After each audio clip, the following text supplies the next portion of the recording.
Hi everybody, this is Pam with Jesus Junk Journals, and we're making another video for the beginners, and this one is on stamping and stenciling. So I've got my stuff here ready and we're gonna get started. I hope you've got some good stencils. I'll put a link in the video on YouTube so you can go and order some if you need to. So let's go. All right, let's get started. I have a stack of things that need to be stenciled, but I thought I just bought some new Distress inks and I'm gonna put them in their tins, and I thought I'd just go ahead and put that on my video just to show you how I arrange things. And so if you aren't interested in this part, just fast forward through and you can go to the part where I'm working on papers, but I'm gonna do some housekeeping stuff here. And so I got an extra 12 colors, so I'm going to regroup them and make new palettes. So what I do is group things by color, first of all. So I'm gonna put all my greens, all my reds, oranges, blues together, and the neutrals together, and the boxes are broken into 12s, so we'll see if these come out right in a reasonable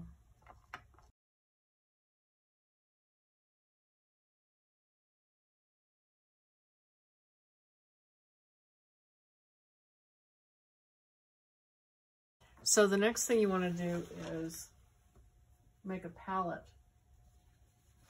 So I'm going to take a piece of cardstock, and I've got these tins.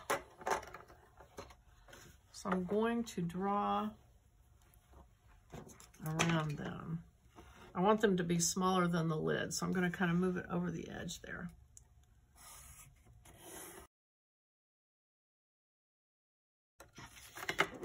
And let me see if this fits.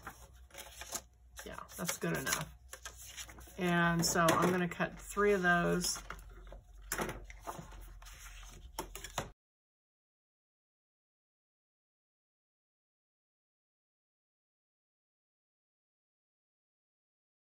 So I'm going to now, I've got my reds. I want to group those as close to the colors that you might, so that way, you want them close. So if you're holding a red up and you're trying to figure out which red to use, they're close together. So I'm going to go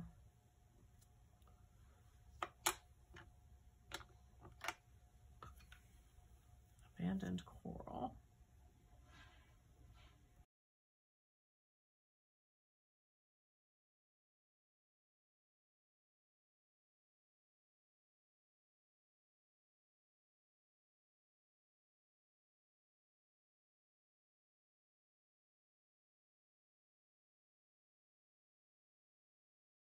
So then when you use it, you just lay it up here and you'll know what colors are what, because you're supposed to store these upside down so that the ink goes to them. So set it up there and then you know what's what.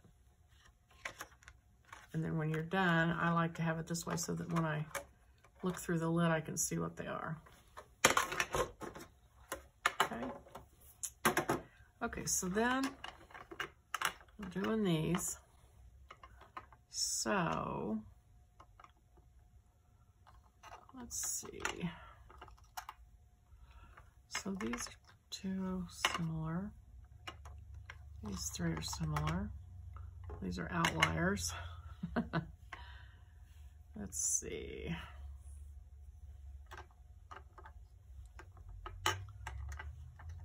Okay. I'm going to group those like that.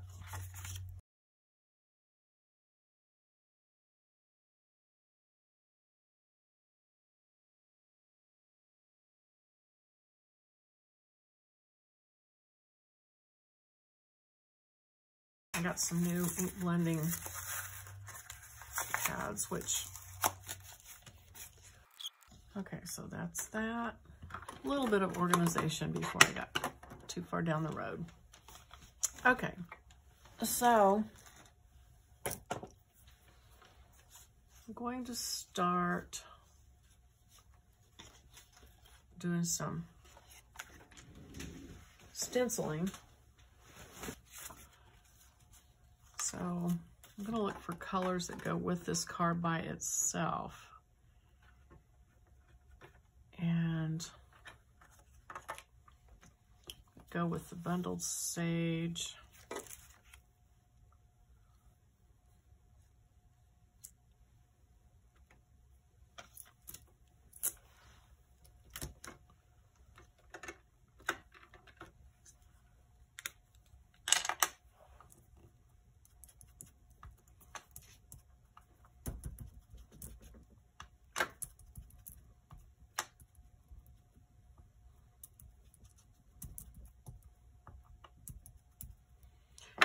And I think I'll try this dark olive green color, moss. See if that goes. Forest moss, that's a new one.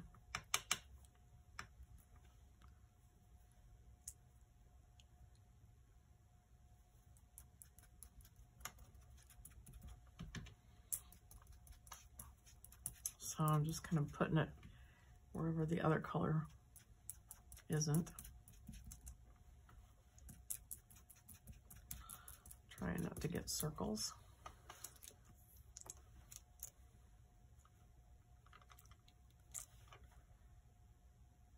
And of course, this is just a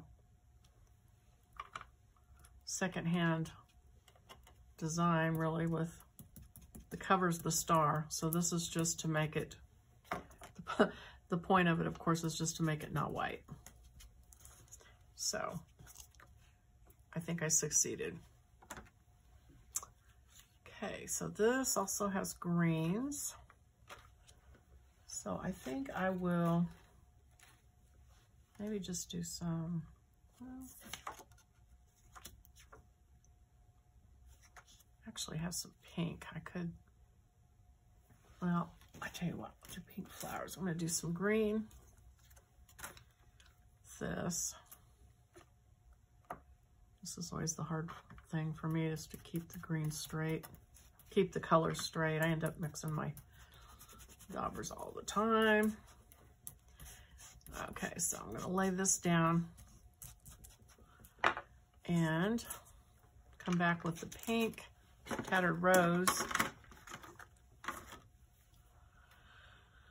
Okay, let's see.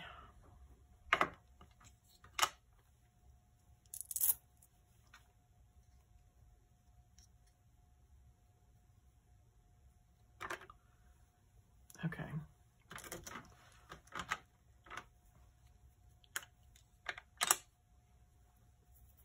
And put some flowers over the top of that.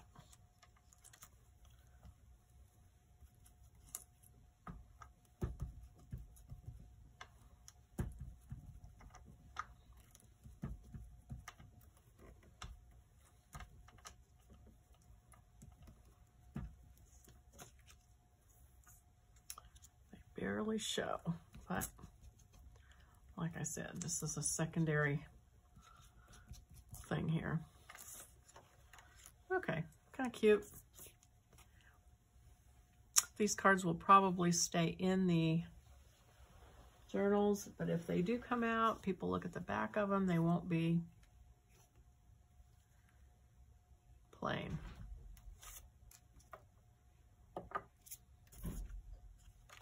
I'll go ahead and use the same one on that one with this.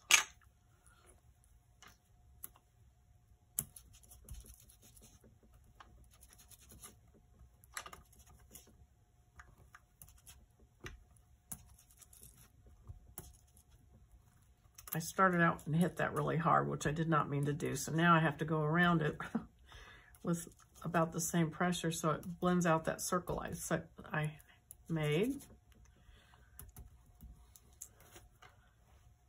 Okay.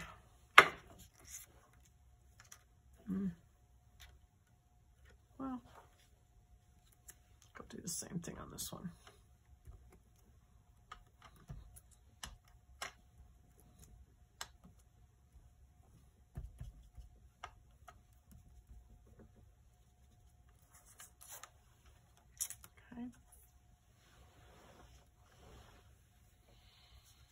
Okay, and then these little circles, I just don't want them to be white on the back.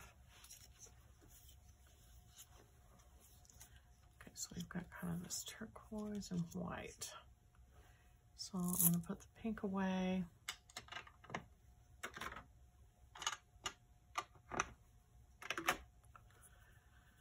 And okay, maybe a neutral. Okay, I'm going to do tea dye.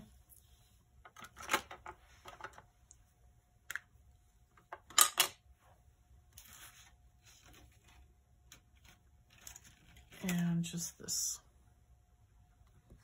This will work actually for all of them.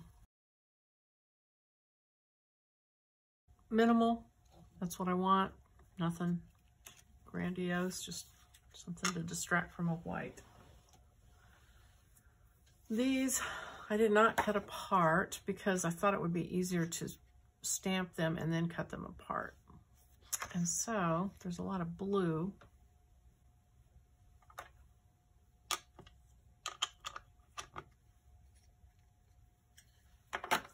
So again, this is where you want your palette. So it looks to me like the tumbled glass is the closest. So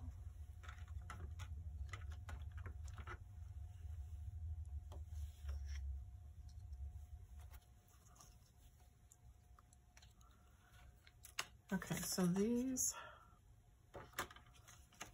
do this.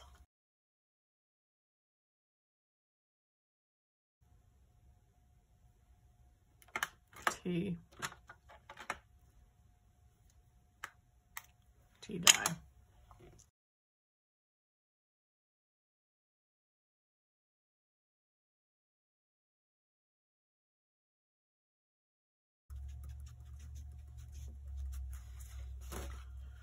Okay.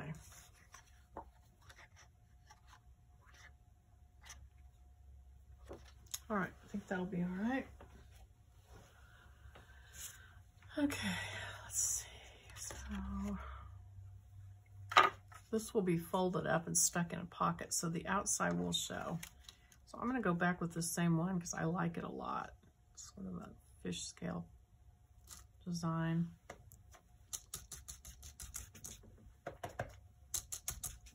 I kind of like the way it's going with the brown. So I'm actually sort of blending with it. There was some left on this stencil, and don't really mind that.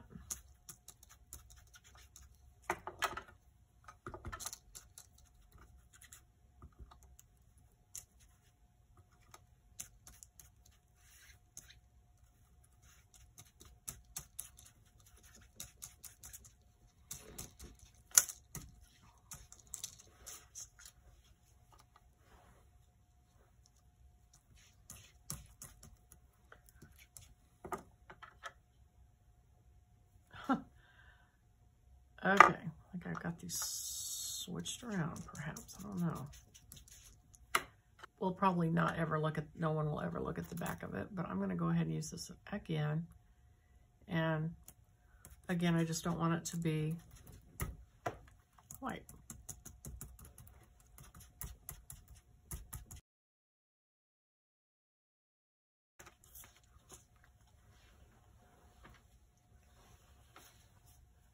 So I have a lot of these cards,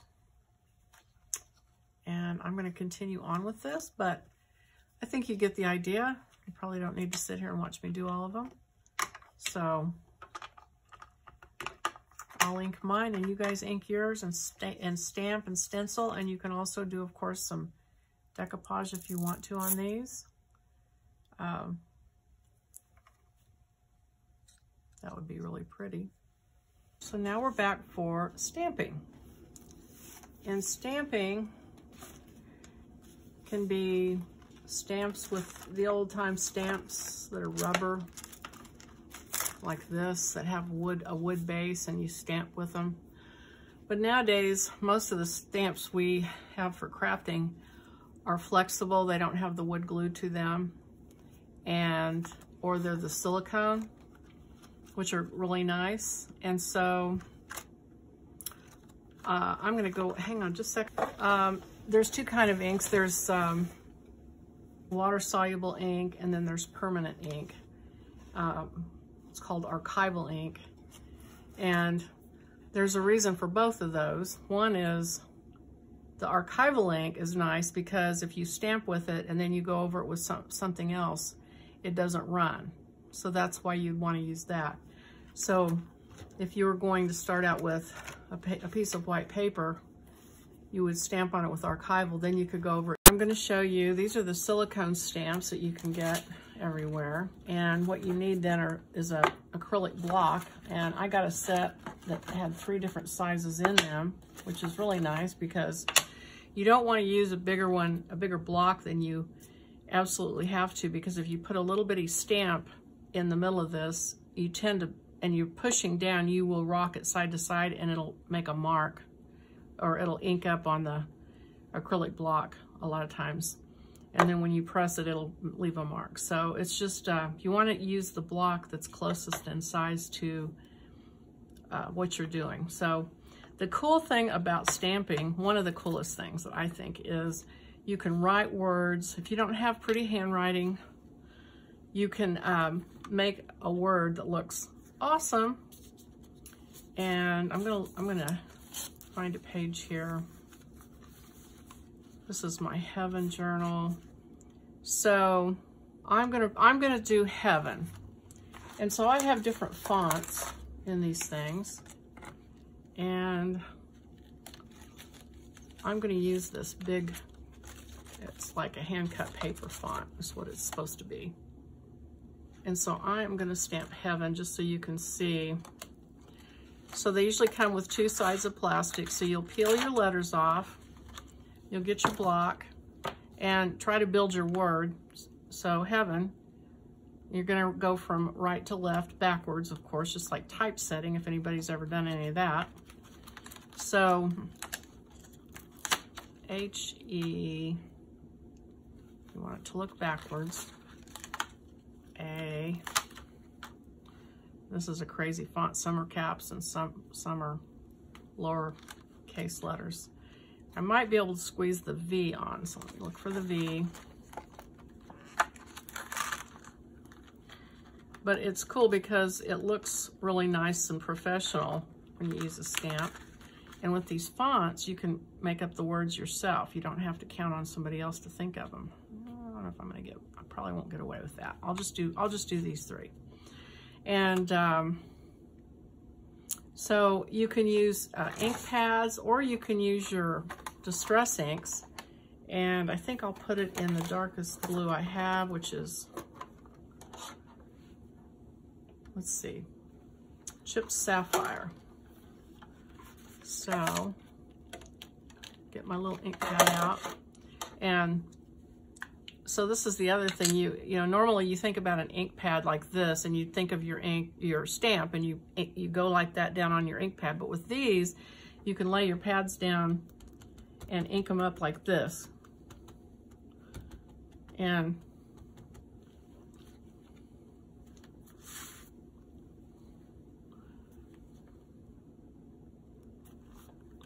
so I'm going to press it down. Now this, I should have probably flattened it out because I can tell there's something under here. So I'm going to get an uneven impression. So I'm going to reach under here and kind of press it in myself. And that's what it looks like. And it's kind of interesting. I don't know why it did that texture on there, but it's kind of cool looking. And I'm okay with that as long as it's consistent on all of them. And here's the other thing. So obviously you can't repeat. If I had 2 of a letter in there, you're going to have to only do what you can do and go back with the one later. Did that make sense? So if I had 2 H's, I can only do the one, and then I'll have to come back later and do the second one. And it's best not to leave, don't try to leave a space and come back. I would go in the order of the letters of the word. So don't don't do like an H. And if I needed an H there, don't think, oh, I'll leave a space and then try to put the next letter, because you probably won't space it right. And with this particular font, it wouldn't matter because it's so casual, you would never notice. But if you're using a very formal font like this one, the spacing is going to show if you don't get it right. So just go slow. This is a thing to do when you have lots of time and you can sit down, have a glass of tea and stamp.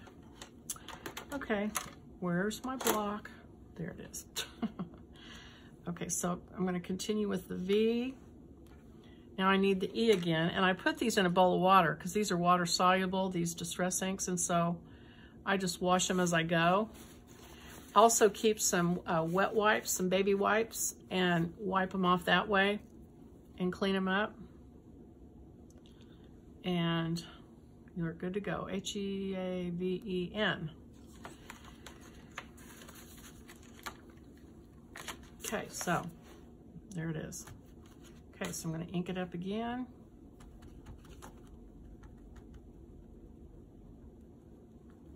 Funny, this ink is like bubbling up on these stamps for some reason. Oh well.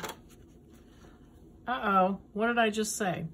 So I don't have enough room for heaven, so here's what I'm going to do, and I'm going to get away with it because this is a casual font. I am going to drop it down and do it in 2 layers. And it'll look like I intended to do it from the beginning, or at least I think it will. I'm just going to tell myself that. Like that. Okay, so the letters go back in the water.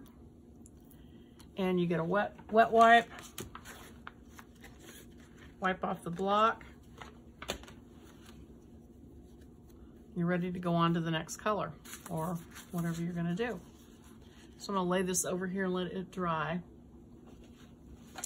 And so I wanted to show you another font and another kind of ink pad. Let's see. There it is. So that's fun to do with colors and things. And like there's all kinds of designs you can get. I have frames, things like that you can stamp and then you can write in the middle of them. These are mark making stamps, pictures, words that are already written out. These are from Illustrated Faith. They make a lot of Christian sayings. So you can get all kinds of stamps.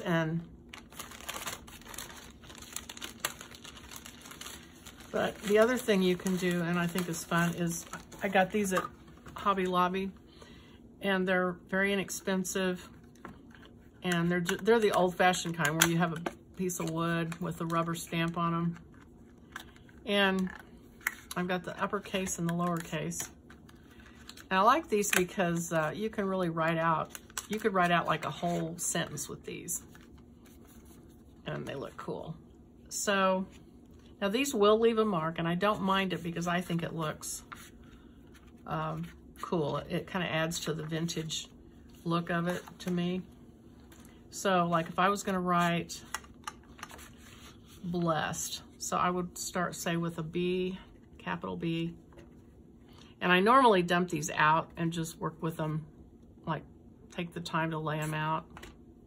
But since I'm just demonstrating this, so most of the time I use the black ink. And so there's the rubber little letter. And so I might put it down here. See that black line? So it does that a lot.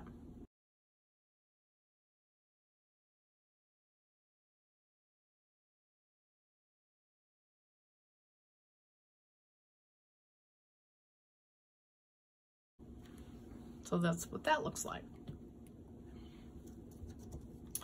So I just think it adds a lot. It really personalizes your pages with words that are important to you, and you can put names and so on and so forth. And so just a really inexpensive, kind of fun way to, so anyway, so that is stamping. Okay, you guys, I have an addendum to this video. I was just working on my ribbon sliders. So this is a shameless self-promotion for my ribbon slider kit. And, you know, with the kit, I had some blanks. So there's one that's kind of got the antiqued paper texture in it, and then there's a plain white one. And so while we're talking about stamping, I thought I would mention that because these are certainly some opportunities for stamping. And so if I want to stamp my, let's see, my granddaughter's name, which is Skylar, I thought I'd go ahead and do that. So what you would want to do with these, because you have just so much space, you want to make sure you have enough room for whichever font you've got. So let's see. Well, these are brand new and they are not coming off easy. I think I'll do the lowercase for the other letters. Sometimes the uppercase letters can sound shouty. Kind of like when you text somebody with caps, it sounds like you're or it looks like you're shouting at them. So I've got these flipped over, opposite of how you print. So SKY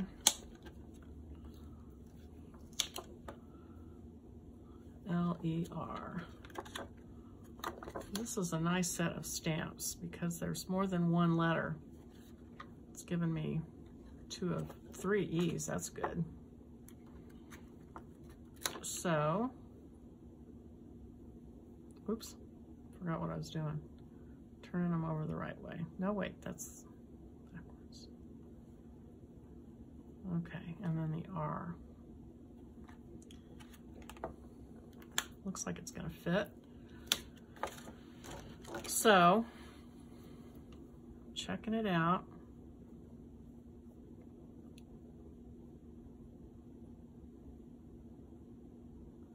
So in this case, laying it out, taking my acrylic stamp pad,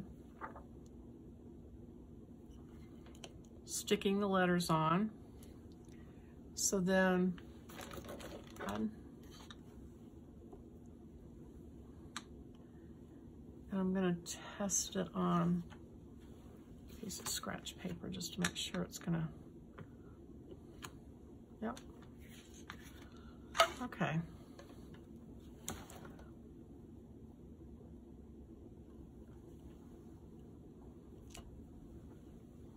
So that's that.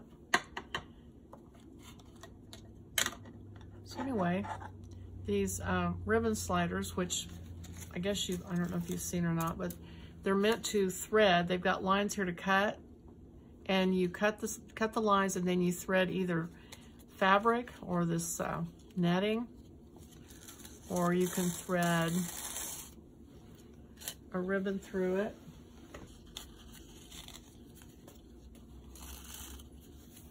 Like that, and then sew it to your page like that. So that's what these are all meant for. And it gives kind of a 3-dimension effect to your page. So anyway, I just thought while we're talking about stamping, I wanted to remind you that these are out there and you can create your own message. It has several pages of messaging that I've done, but if you want to personalize it, maybe you want to put somebody's name that you're giving your journal to, or just a personal message. That's what these are for. Great opportunity to stamp. Okay, now I'm done. Thank you.